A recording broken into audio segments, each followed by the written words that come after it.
A very good afternoon to you and a warm welcome to Business. Players in the financial sector have met in Accra to explore some innovative ways to unlock Ghana's economic potential through financial payments.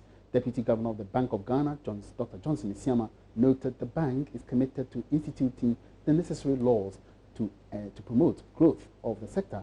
The Vice President, Dr. Bawumia, on his part, noted that Ghana's financial transaction platforms are unique. He urged the Ghana Interbank Payment and Settlement System Ghipss to endeavor to enhance interoperability networks among various financial services institutions.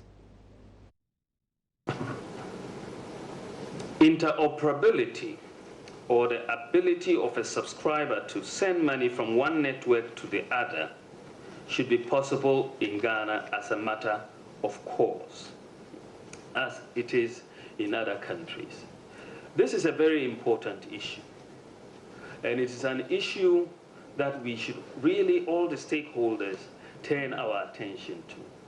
Ghana is really a blessed country. When you look at the financial inclusion architecture in this country, the banks are there, the mobile companies are there, the central bank and the Ghipss, the payment system architecture with eSwitch, which tries to target the unbanked.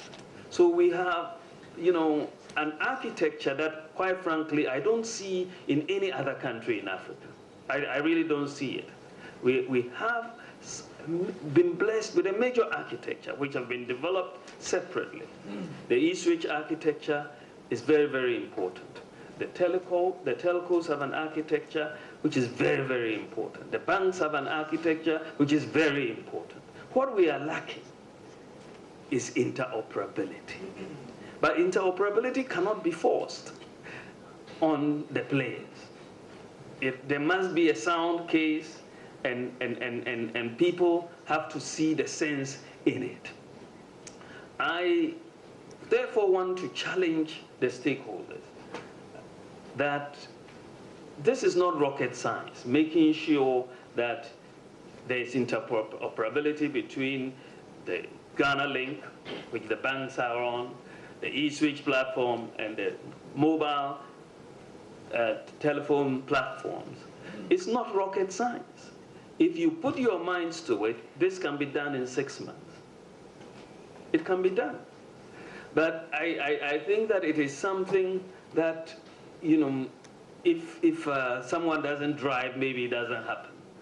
But I believe that Ghipss, the Ghana Interbank Payment and Settlement Service, is in a unique position to bring the banks and the telcos together to make their platforms interoperable.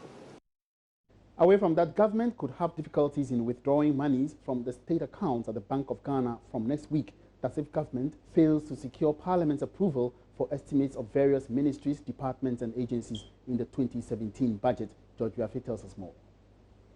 The executive arm of government has already secured approval for broad policies outlined in the 2017 budget, making way for it to go ahead and implement the various programs outlined in its economic policy document for this year. However, the difficulty is the estimates for the various ministries, government departments and agencies. The Finance Ministry had some difficulties in laying before the House planned expenditure for these institutions for approval.